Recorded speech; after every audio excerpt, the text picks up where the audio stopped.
Parsing table bisa direpresentasikan dalam bentuk array 2 dimensi.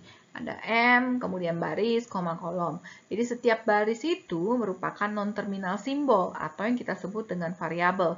Sedangkan untuk setiap kolom itu isinya adalah terminal simbol, termasuk juga spesial simbol $sign yang kita gunakan sebagai penanda akhir dari stringnya kita. Kemudian setiap entry cell itu sebenarnya berisi aturan produksi yang nantinya kita akan gunakan untuk derivasi pada saat top-down parsing. Contoh konteks free grammar di sini kita punya S bisa diderivasi menjadi ABA, B derivasi menjadi BB atau epsilon. Ketika kita representasikan ke dalam bentuk parsing table, maka seperti yang dilihat di sini, kita punya baris yaitu SB, kemudian kita punya kolomnya itu berisikan terminal simbol yang ada di dalam konteks free grammar kita, yaitu ada A dan B, beserta juga spesial simbol yang kita gunakan sebagai penanda, yaitu $sign-nya. Kemudian di sini setiap entry-nya itu ada informasi mengenai, setiap sel-nya itu ada informasi mengenai aturan produksi mana yang akan kita gunakan untuk melakukan derivasinya tersebut. Berikut ini adalah algoritma pembuatan LL1 parsing table. Jadi kenapa namanya LL1 parsing table? Jadi L yang pertama itu sebenarnya pembacaan input kita nantinya adalah dari kiri ke kanan, left to right. Kemudian L yang kedua itu adalah sifat top-down parsing ini, yaitu menggunakan leftmost derivation. Sedangkan angka 1 itu adalah berapa jumlah karakter yang kita lihat ke depannya. Jadi di sini kita pakai angka 1 karakter yang kita lihat ke depannya. Karena ini kita akan bikin untuk si predictive parsernya. Nah, untuk algoritmanya secara summary adalah seperti ini. Setiap aturan produksi A derivasi menjadi alpha dari sebuah grammar, maka kita akan cek untuk first-nya. Kita akan menambahkan aturan produksi A derivasi menjadi alpha tersebut untuk setiap terminal yang ada terkandung di dalam first dari alfanya. Sedangkan kalau misalkan di first alpha tersebut mengandung epsilon, maka kita akan melihat kepada follow dari si A-nya tersebut untuk menambahkan aturan produksi A alfanya. Kemudian kita juga melakukan pengecekan jika epsilon itu ada pada first alfanya dan juga $sign itu ada pada follow A-nya, maka kita akan menambahkan aturan produksinya untuk di kolom $sign-nya.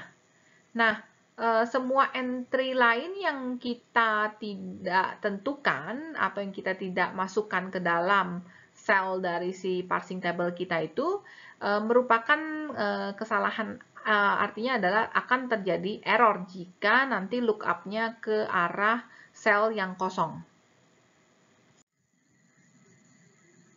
Nah, untuk pembuatan LL1 parsing table-nya bisa dilihat di sini, kita masih menggunakan contoh yang sebelumnya. Ada variabel E aksen, T aksen, dan F. Kemudian kita sudah cari nilai first set dan nilai follow set-nya. Nah, di sini kita lihat untuk pengisian parsing table-nya, kita sudah bikin sebuah table di mana barisnya itu berisikan variabel, di mana kolomnya itu berisikan semua terminal simbol yang ada ditambahkan dengan simbol $sign. Kemudian kita akan melihat satu persatu nilai first set-nya, mulai dari E.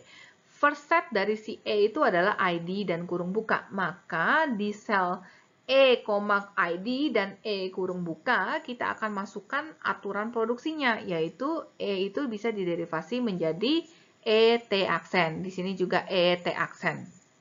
Kemudian lanjut untuk first set yang berikutnya, untuk first set dari E aksen, itu ada plus dan epsilon. Maka kita akan masukkan untuk M dari si E aksen, kemudian tanda plus, M E aksen dan tanda plus, kita akan masukkan aturan produksinya, yaitu E aksen bisa diderivasi menjadi plus T E aksen. Nah, tetapi kita lihat di first set ini mengandung epsilon. Artinya si E aksen ini sebenarnya bisa diderivasi menjadi epsilon juga. Untuk menentukan di sel yang mana kita akan meletakkan si epsilon ini, kita akan melihat refernya adalah ke follow set-nya. Follow set-nya dari si aksen ini adalah dollar sign sama kurung tutup. Berarti di dalam dollar sign dan kurung tutup ini, kita akan berikan informasi bahwa E aksen bisa diderivasi menjadi epsilon. Lanjut lagi, untuk first dari si T-nya adalah ID dan kurung buka, maka T dari ID dan kurung buka ini kita akan isikan dengan aturan produksinya, yaitu T derivasi menjadi F T aksen.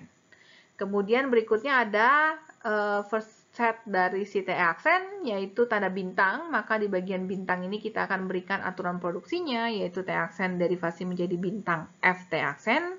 Karena dia ada epsilon, maka kita refer lagi ke follow set.